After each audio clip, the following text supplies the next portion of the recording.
What would you do if you were facing 50 years in prison? Would you hold strong, stand your ground, and go do the 50 years? Or would you snitch and do 2 years?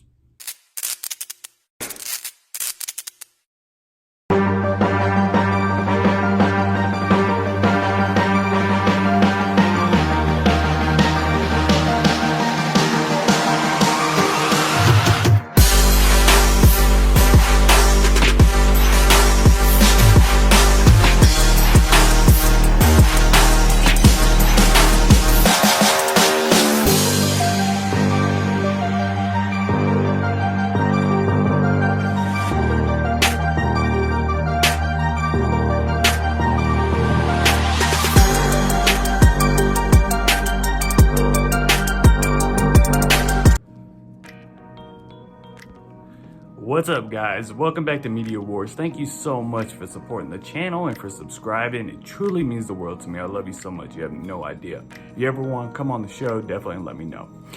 Tonight's video, we are going to be talking about somebody that a lot of people really can't stand right now. I do want to ask you this. Have you ever been in a position where you were facing 50 years? Now, before we get started, I am not taking Tekashi 6ix9ine's side, okay? He went way overboard with it. This guy went crazy with it. He snitched on people that he hasn't seen in forever. I mean, he just ratted on everybody. But I do understand where he's coming from on telling on the people that was stealing his money and banging his girl. And the one person I'm definitely talking about is Shotty. Shotty was banging Tekashi 6ix9ine's girl. He proved it. He made it well known. They were hooking up. Shotty was always at Tekashi 6ix9ine's house when Tekashi 6ix9ine wasn't even there. There's videos of them on Instagram. Tekashi 6ix9ine's girls or ex-girl Sarah and Shotty. So you got the dude stealing your money and banging your girl. Would you protect him or go to jail for 50 years? Now, I grew up where you don't snitch on anybody. I mean, not even your worst enemy. You never talk. It's kind of easy for us to say that when you haven't been sitting in the chair facing 50 years. The problem I have with Tekashi is that he snitched on everybody. I mean, he went way overboard with it.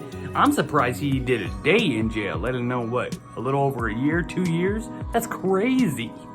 And I do say this, ever since he's gotten out, I've never been a fan of his music.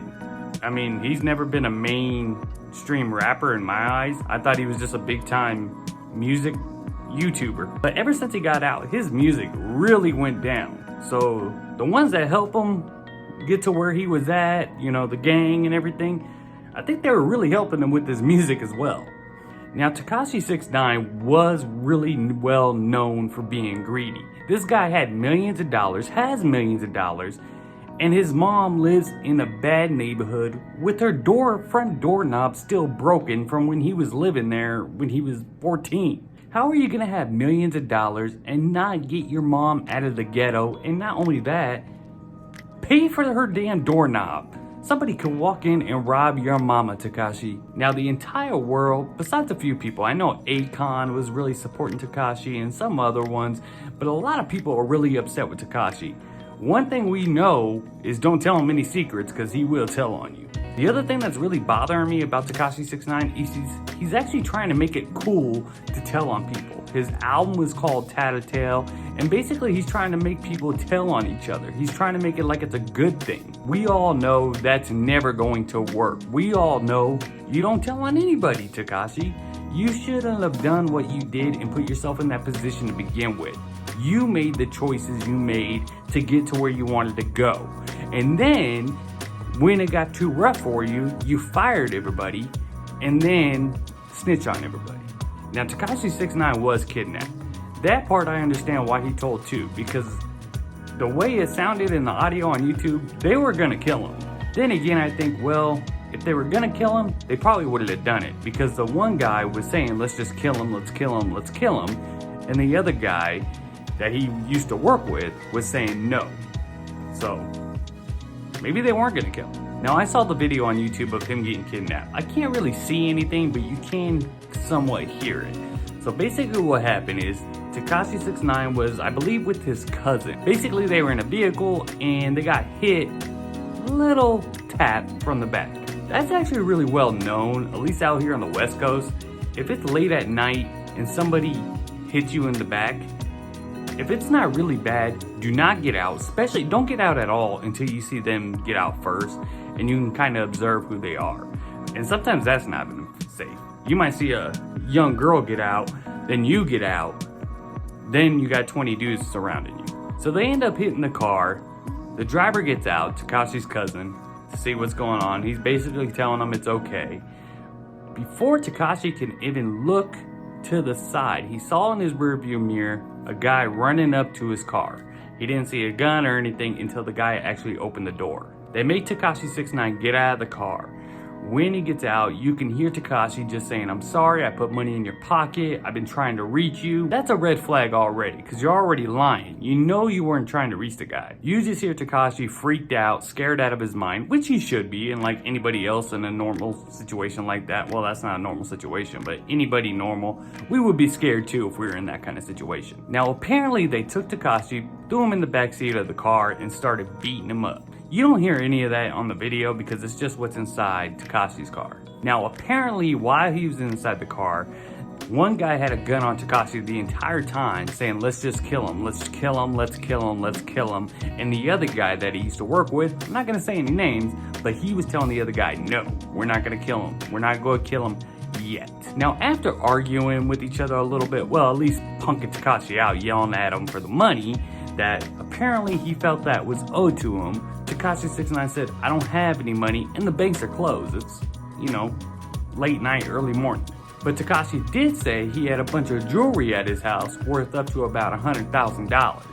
So then they said, "Okay, we'll take that from you for now. When the bank's open, we'll go handle the rest." So Tekashi 6ix9ine calls his baby mama Sarah, and basically the first thing he says to her is, "Where's the baby?" Sarah already knew something was wrong right then and there. She just saw Tekashi 6ix9ine. She knew he knew where the baby was and that everything was okay. So she knew something was terribly wrong. Tekashi said, "Sarah, don't do anything. Don't say anything. I just need you to listen to me and do what I tell you to do." Sarah's a little confused at this time, trying to figure out what's going on. She keeps asking him, "What's up? What's up?" Of course, she's worried. Even though their relationship was horrible, she's still worried about him. So basically, Tekashi tells her, "I want you to wrap up all the jewelry I have on the table, and I'll be pulling up in a second, and I want you to bring it down to me." After a little debate going back and forth, Sarah was trying to find out some information. Tekashi wasn't really giving her any because, one, he wasn't able to with the gun on him, and two, he was in a panic mode. He's just trying to get them the jewelry and get them money and get away from them pretty much. So when they pull up in front of the apartment, Sarah comes out with the bag of jewelry. One man goes up in a hoodie, kind of face down where she couldn't really see his face, went to go grab the bag, but she refused to give him the bag. I do gotta say this, that girl has some balls on her. I mean, some guy just runs up on you and stuff and you're telling him, "No, get away, back up." That's pretty ballsy. They end up rolling down the back window just enough, a little crack to where she can hear Tekashi 6ix9ine and see the top of his forehead pretty much, just his eyebrows up. And she heard him say, "Sarah, give him the bag." Very confused and probably a little frightened, Sarah gave in and gave the guy the bag. The guy turned around, ran back to the car, and they sped off. Tekashi actually believed that he was going to be getting out of the car after they received the jewelry. Now that they have $100,000 worth of jewelry, one guy says, "We got the dough. Let's go ahead and take him out." Tekashi's freaking out, basically, talking, praying for his life pretty much, just saying whatever he can to get out of the situation that he's in. They pull over, they take Tekashi out of the car. They're basically trying to get more money out of him and just threaten him a little bit to come back and work for him. They bust Tekashi up a few more times, and as soon as Tekashi gets a second, he takes off. Now at this point, they had a clear shot to kill Tekashi 6ix9ine, and they didn't take it. So that's what made me think that they weren't actually gonna kill him, at least at that moment. They were basically running at Tekashi saying, "Hey man, relax, we just want to talk, we're not gonna hurt you, we're not gonna do anything, we just need to talk to you," while Tekashi's running away. Tekashi ends up seeing an Uber driver, out of all things, gets himself in the back of the car and starts arguing with the Uber driver, because just like I would say, get the hell out of my car. The Uber driver was freaking out, saying, get out of my car, get out of my car, I don't want any trouble. He probably thought that Tekashi was trying to rob him. I mean, it's late at night, early morning, New York City, you know, area where it's not the safest place. This random guy just hops in the backseat of your car. You know, of course you're gonna be freaked out. So I don't blame the Uber driver at all. And Tekashi 6ix9ine is actually lucky he ended up giving in. After arguing for a little bit, the driver says, okay, let's go. Because Tekashi 6ix9ine was basically telling the driver, sir, I'm going to die. I need you to drive. Please just drive. Please just drive. Please just drive. They're gonna kill me. They're gonna kill me. The Uber driver gives in and then starts driving. They end up pulling up right behind the vehicle where Tekashi 6ix9ine's kidnappers were at. Tekashi 6ix9ine is in the back seat telling the Uber driver, sir, if this car in front of us goes straight, please turn right. Please turn right. Praying to God that nobody sees him. The car ends up going straight and the Uber driver ends up turning right. This is when everything just starts collapsing all over Tekashi 6ix9ine. He was just kidnapped, moments for being murdered, and then something else happens. Tekashi 6ix9ine, prior to being kidnapped, was actually in California with his new booty call and his manager, Shotty. He was hearing a lot of rumors on Instagram through his own fans and everything like that, basically saying that Shotty and his girl Sarah were actually hooking up. Basically saying how Tekashi's stupid for not even seeing it and that everyone else knows what's going on.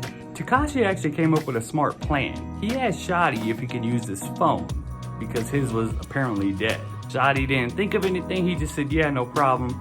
Gave him his phone. Tekashi 6ix9ine went to the bathroom to use the phone. He thought he was gonna call the airport or call the booty call girl or something, right? Tekashi 6ix9ine ends up picking up the text messages and types in Sarah's name. Then he sees all the text messages from back and forth from Shotty and Sarah. In those text messages, you can pretty much see that they had been hooking up behind 6ix9ine's back. Every time 6ix9ine went out of town, every time he was gone, they were hooking up, which was going on for many, many months. There was even a situation a few weeks prior to that where 6ix9ine called his apartment where Sarah was living while he was gone, and Shotty was actually there. He asked Shotty what he was doing there. Shotty responded by saying, I'm always here, man. You know, I'm always here. He's like, but do you want me to go? You want me to go? And he's like, yeah, I'm not there. Why would you be there? And he was like, you know, I'm always here, man. You know, of course, it's all over Instagram. You know, they're flirting all the time. She's wearing some short shorts around him, you know, doing yoga stretches, walking around in a nightgown when he's not there.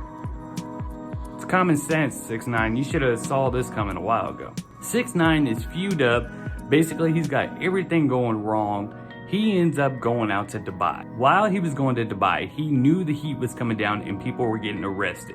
He ends up calling Sarah to meet him out there with his daughter, so he can basically say his goodbyes and stuff. Apparently, this is what 6ix9ine said. While he was out there with Sarah, he confronted her. He asked Sarah, are you hooking up with Shotty? She responded saying no. 6ix9ine just snapped. He basically started beating the hell out of his baby mom.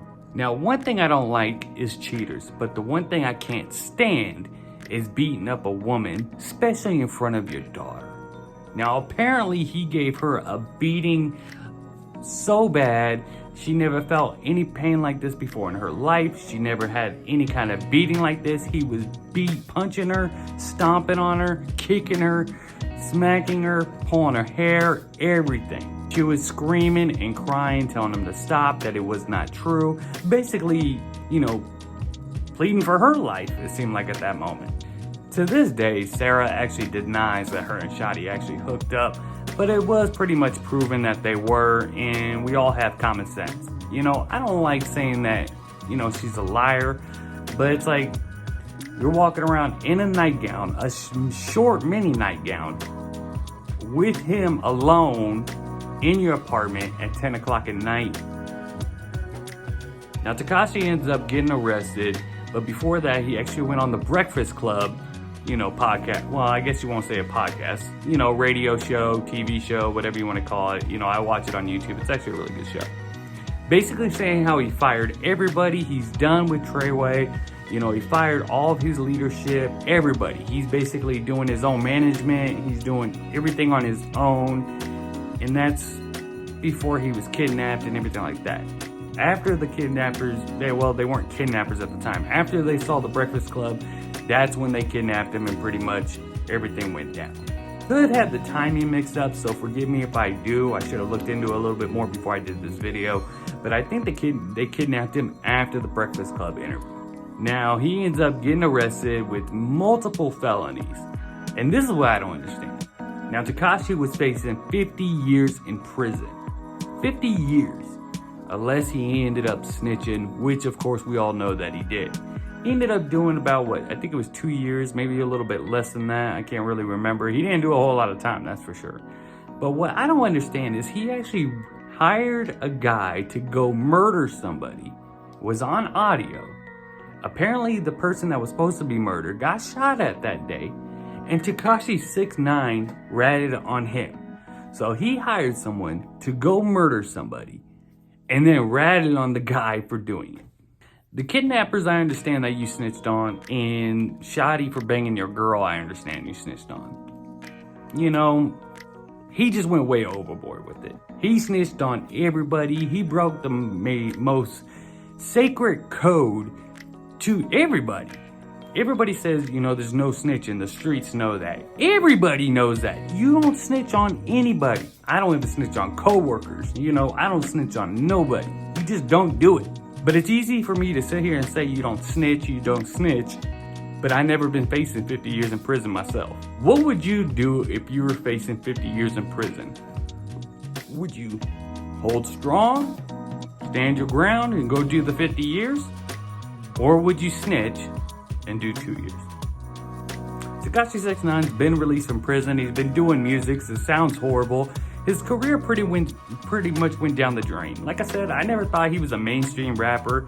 Some of his videos were pretty cool, but he's just been a music YouTuber in my eyes. I never saw him as a rapper really. And he just pretty much just went AWOL. Everybody knows he's a rat. His music isn't any good. His videos aren't all that great anyway. Basically it's just girls in underwear shaking their behinds. That's all it is, Tekashi 6ix9ine career is pretty much over. I would say indefinitely. I was told when he was in jail, he did sign a $10 million contract. I don't know if that's actually official or what, but apparently he did. But ask yourself, would you do the 50 years? Or would you snitch and do 2? Thank you guys so much for watching Media Wars. Definitely hit subscribe, hit that thumbs up, hit that notification. If you ever want to come on the show, let me know. Until next time, guys.